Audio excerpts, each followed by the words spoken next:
Hey, it's Peter Reed Miller from On Sports Photography with Peter Reed Miller, coming to you today from Manhattan Beach Studios, the coolest video spot in the South Bay. Today I'm going to answer some questions I am often asked, but before I get into that, a couple of things. I have 2 workshops that are open for registration right now, baseball and soccer in Santa Clara, Northern California in July, late July, and then Rocky Top 5, Knoxville, Tennessee, early September, UT football, and other stuff. Go to my website, peterreed, R-E-A-D, miller.com, and there are links to register. Also, we have some stuff coming up here in Manhattan Beach Studios. We're going to do some athletic portraits, shooting portraits of athletes in the studio, and we're also going to do a seminar on shooting your children playing high school and club sports, soccer and football. So we've got that coming up later this summer.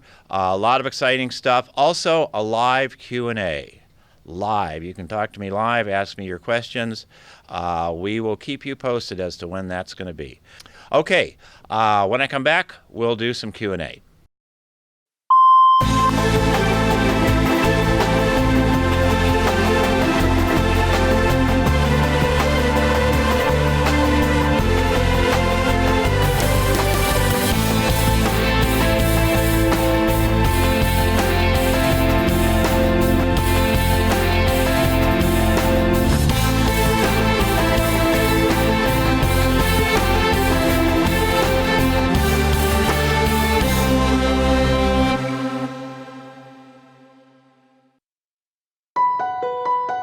What are major publications looking for? What are major publications these days? Now, those that remain are looking for action that pertains to the stories they've written. Even though a magazine is referred to as illustrated, it is writer-driven. So the writer's got to have a story. And when they've got the story, they want the best pictures to go with it. So if it's a story on Tom Brady, they'll look for the best Tom Brady pictures. They're not assigning a lot of work anymore, so they're picking up a lot of stuff. So what do those pictures need to be? Obviously sharp, well exposed, well framed, well cropped, not over post-processed. They don't want that. If they want to fix something, they'll fix it themselves. And obviously great actions, stories that pertain to the story. Or off the field, great pictures that show the athlete's personality. That's what major magazines are looking for these days. Do pictures ever drive the story? Not as much I see. I see stories even in newspapers. They're driven by stories. There are sections such as Sports Illustrated leading off where they just select interesting pictures and may write a paragraph about them. But pictures themselves rarely drive stories these days. Why are we so mean? Why are Steve and I so mean when we critique? No. When I think of myself as a pretty good critiquer of photographs, or a person who critiques photographs. My goal is to some way tell the person who shot the picture how they could make it better. Sometimes that is go back to the beginning and take this picture again, but get it sharp this time. Sometimes it's as simple as just crop it a little bit, bring it up, tighten it a little bit. There's no sports picture that's ever been taken that can't benefit from a crop. That's a direct quote from Steve Fine. Now, Steve and I have critiqued on this channel before, and we'll do it again. And Steve's a little tougher. That's because he's been director of photography at Sports Illustrated for 17 years. He's been photo editor at Flipboard for 5. He looks at pictures for a living, and his living is based on his ability to pick the best pictures. So he can be a little harsh. If it ain't the best, he doesn't want it. But I think he does have a lot of valuable knowledge about what can make pictures better. I try and be a little bit more helpful, but I think we've done a lot of critiquing together, and I think we're a good pair.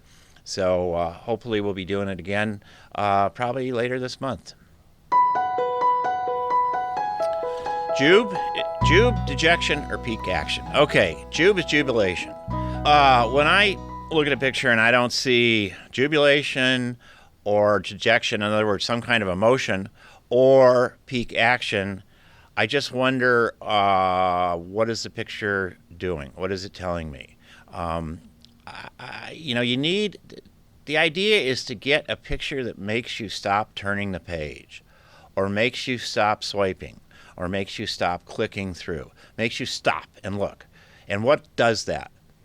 Emotion, jubilation, excitement, although there's a lot of that now. Too much, I would say. But the real, true emotion, hard to find, but it's there, or real sadness, real dejection, real sense of loss that you feel from the picture, or else just amazing action that makes you go, woof.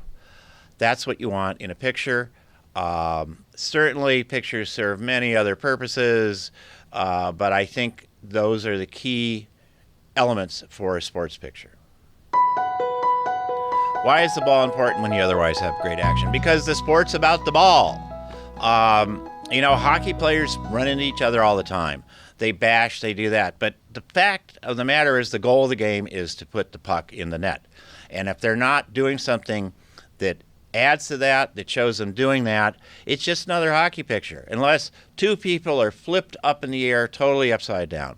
Otherwise, it's pretty much a run-of-the-mill, two guys in pads banging away at each other. It's boring. You need to see the puck. You need to see the baseball. You need to see the football. You need to see. That's what the game's about. If you don't see that, you better have something really amazing. Otherwise, it's not a picture. Yeah, that's true.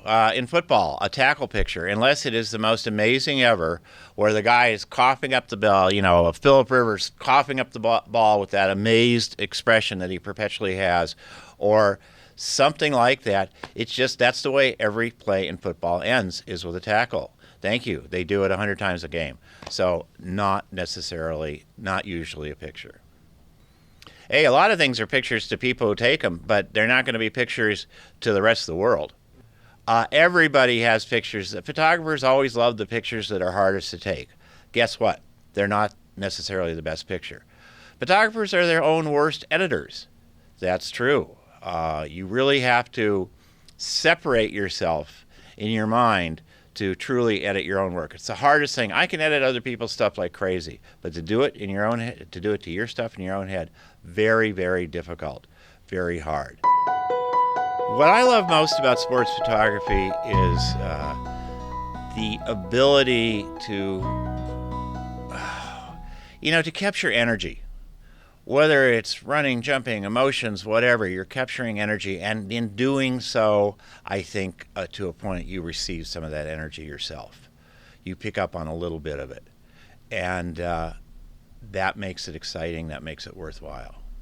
What I love least about sports photography is the trappings that go around events these days. Let's look, for example, at the Super Bowl. Football. Everything's got to be special. And it's not. They just make it special. I want to see people, good athletes, play the sports they're good at. I don't care about a halftime show, a pregame show, this, that, all this stuff that they try and value added to a product that was really great to begin with. I see this, I'm particularly singling out the NFL because I work there a lot, but I see it in all these sports. I see it in college sports. Everything is overdone except the actual sport, the actual event, the actual time on the field. And that's what's really great. That's what's really unique. I mean, you want to see Lady Gaga? Go to Vegas and see Lady Gaga. You don't need to come to the Super Bowl. You come to the Super Bowl to see football, albeit this year wasn't the most exciting football, but that's the chance you take. But the rest of the stuff is so unnecessary, and it grows every year. And it adds layers and layers of difficulty for photographers, just in terms of access and timing and the whole thing. I just think there's too much stuff piled on top of the actual athletic events. Photographers are segregated more and more, are controlled more and more. And of course, the bigger the event, the more control is exerted over you, to the point where you're really not able to do your job. You're just filling a place where you've been put, and photographing whatever happens to come your way. This is happening in all sports, in the Olympics. It's part of a trend that's probably not going to stop until only photographers who work for the leagues will be allowed to cover events. I mean, they've already tried this, and the agencies and the newspapers have pushed back, but over time, that's it. Sports, all the different sports, college, pro, they want to control all their revenue streams, and that's one of them. So they will be taking over. Oh, the Super Bowl halftime show where they try and clear all the photographers off the field and all this ridiculous push, like we're criminals or we're children. That's the way we're treated, or criminal children. Juvenile delinquents. I don't know. We can't be trusted. We can't be left alone. We have to be regulated, stamped, badged, vests, and only go where we are allowed to go. Everything is control. And, this is a business most people got into because they did not want to be controlled. They did not want to go to the office every day and sit behind a desk. They wanted to get out and do things and use their creativity. I hope I didn't sound too negative in these comments. This is a great business. I've been in it a long time. I've seen a lot. I've seen how it was, how it is. It's still a great business. Photographing sports is the best excuse for a job you'll ever have. So don't be discouraged, stick with it, and have a good shoot.